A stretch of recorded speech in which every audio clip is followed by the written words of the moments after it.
love hearing Barbara Shane sing Shorty. We were just I didn't listening, mean you. I didn't mean you. listening to, it wasn't directed towards me, listening to this context of when do we say Shorty and how often we say Shorty, and I say Shorty all the time. But it's, I was, in regards to whether my heart felt like dancing last week, when I was sitting in, what am I going to talk about?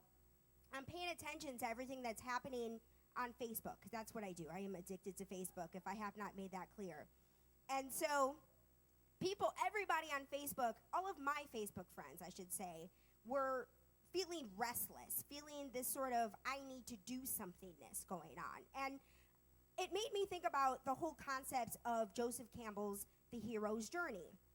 Joseph Campbell's a writer. He wrote Heart of Darkness and some other things, very macho things that I've never seen. But he's known for these sorts of hero stories. And he identified the fact that there's this formula in all kinds of hero stories, from Jesus to, I think, before Jesus, there was Homer's story of the Odyssey. There were all kinds of, from Greek mythology on, these stories of the hero. And there's this formula that you use as a writer, and as a writer, it's something that I identify with, to create the perfect story about a hero that keeps people engaged. So as I'm thinking about looking at the structure, going over the structure of what a hero's journey is, it reminded me that we are all heroes. And since I'm always looking for an opportunity to wear my Superman shirt on a Sunday, gave me the perfect opportunity to stand up and talk about heroism.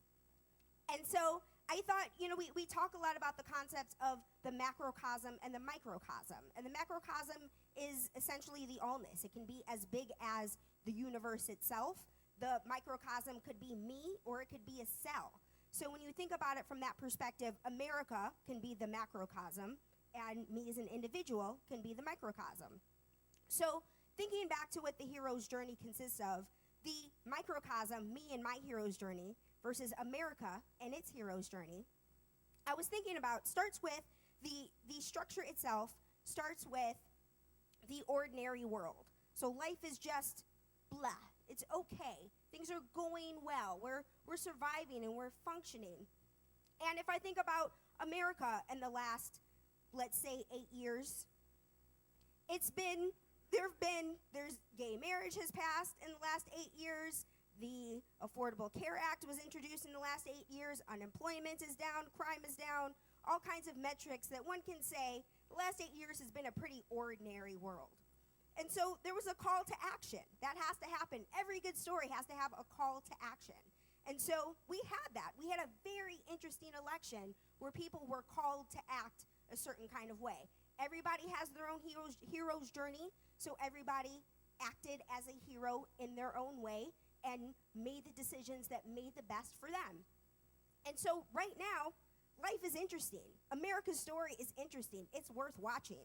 CNN's ratings are going through the roof. CNN's ratings have been a lot lower for the last 8 years because America wasn't all that interesting to watch. We've been watching the Kardashians for 8 years.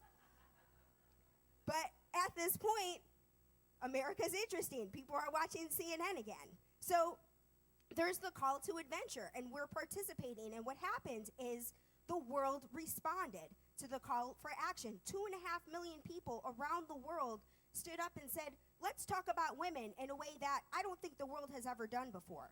I'm not a huge student of history.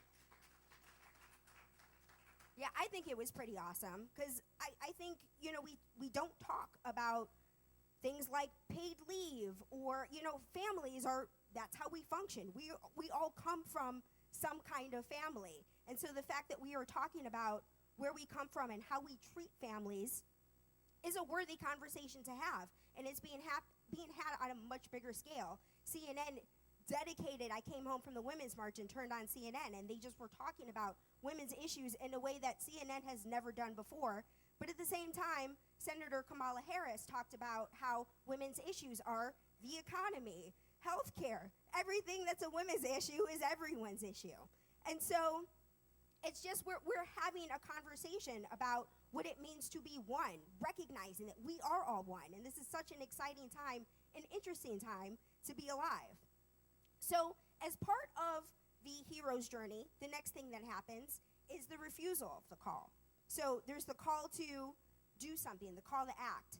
And the hero says, not ready for that. And if I take this back to the microcosm for myself, before I moved to LA, I'd always wanted to work in television.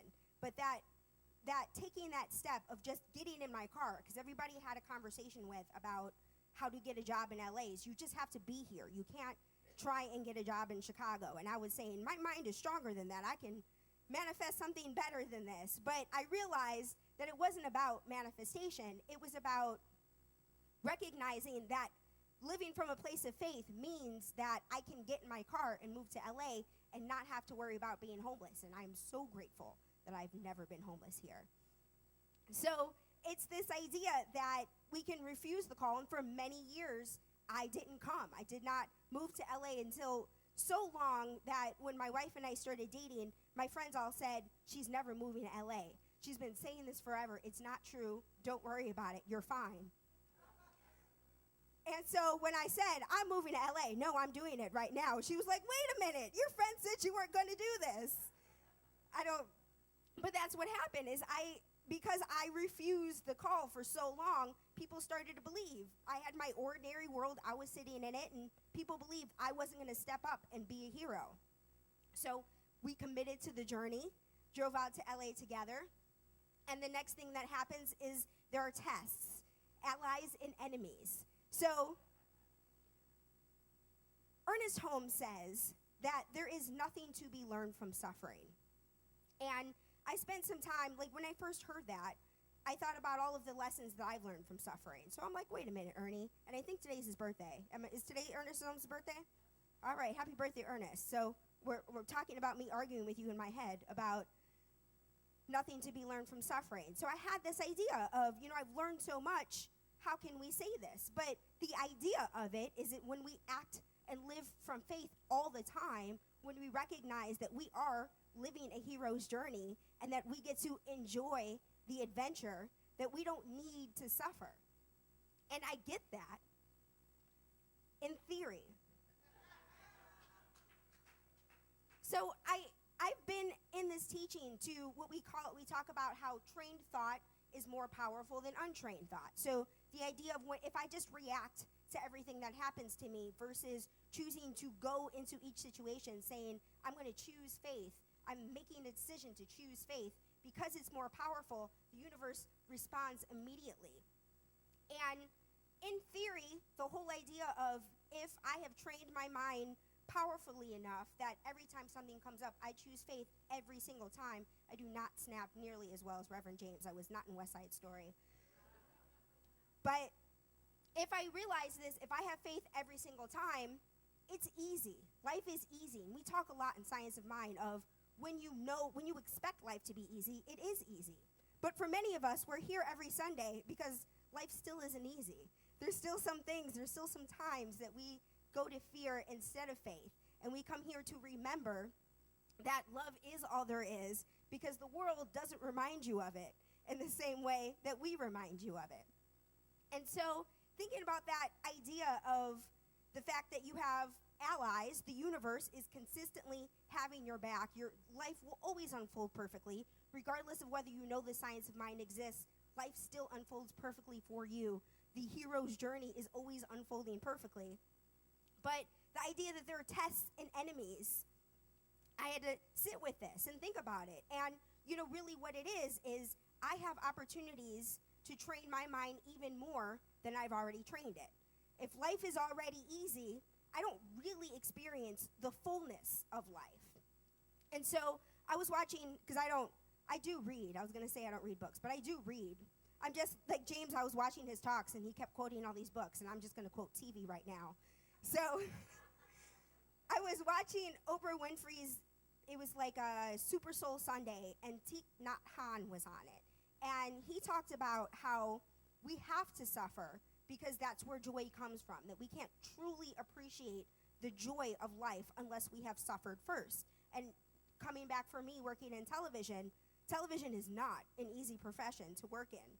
And I've had to really move up to a certain level. And when I said about being a recovered, not recognizing I was a perfectionist until recently, everything on TV has to go right. You think of something like Hairspray Live. If one person messes that up, everybody sees it on TV. And that person, NBC is looking at this PA or whoever it was that was in charge of that one thing of getting so-and-so's mic because they have to run across the lot. Like that endeavor of Hairspray Live was insane. I watched the little before show, and there's a lot going on. A lot goes on into making a television production.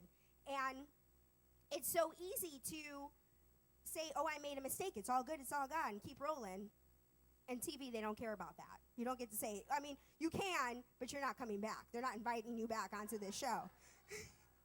And so I really sort of stepped up in regards to recognizing that my life is unfolding perfectly, but learning from each mistake, but really going into everything that I do from a place of recognizing that I am doing my best, but I don't have to be afraid that this isn't going to work out. And so I've really sort of trained my mind even more. So when I have a job and the job goes amazingly, I get to say, oh, look how great I was when I came from some other place where I wasn't so great. I have this comparison, and having that comparison works for me. So that idea of having tests, allies, and enemies, it's all part of our experience of life. And even though no one is actually our enemy, all enemies are people who show up to remind you of who you are, to help you learn how to use your mind. I want to say better, but that's not a good word. Let's say more effectively and more consistently. So today is, Sydney and Shelly aren't here, but today is Sydney's her birthday, who's one of our teens. And her mom, Shelly, wrote on Facebook today, because like I said, addicted to Facebook. She wrote these 12 rules for being human, and the one in particular that stood out for me is, there is no better than here. When your there has become a here, you will simply obtain another there. Let me start all over again. I'm trying to keep this down here. I'm going to read this for real. There is no better than here.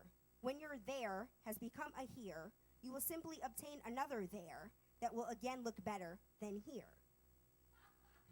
You see why I stumbled all that up? I'm still stumbling that up.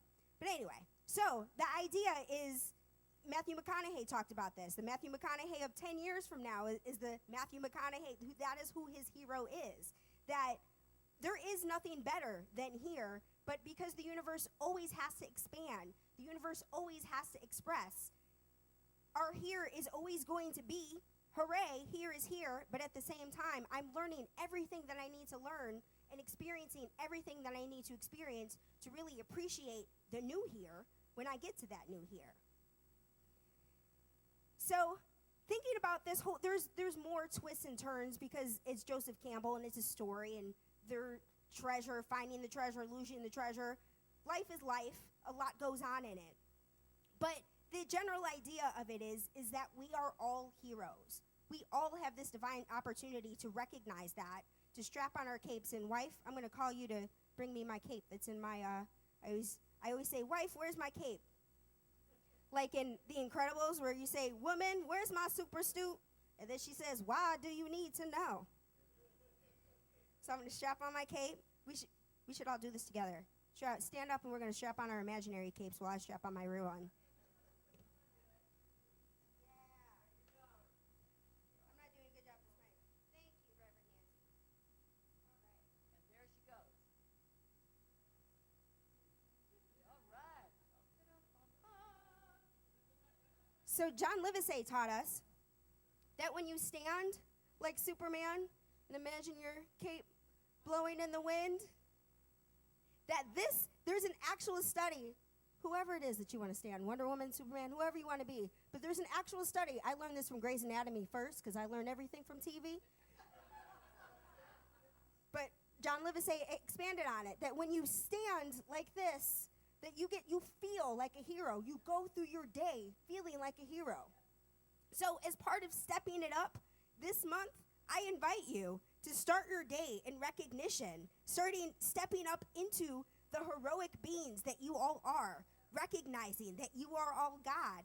And as I invite Robbie and the band, I'm going to say something a little more, but I'm going to invite Robbie and the band up to the stage. I'm also going to remind you all, I love that you're flying, that Reverend Martin Luther King said, "The arc of the universe is long, but it bends towards justice."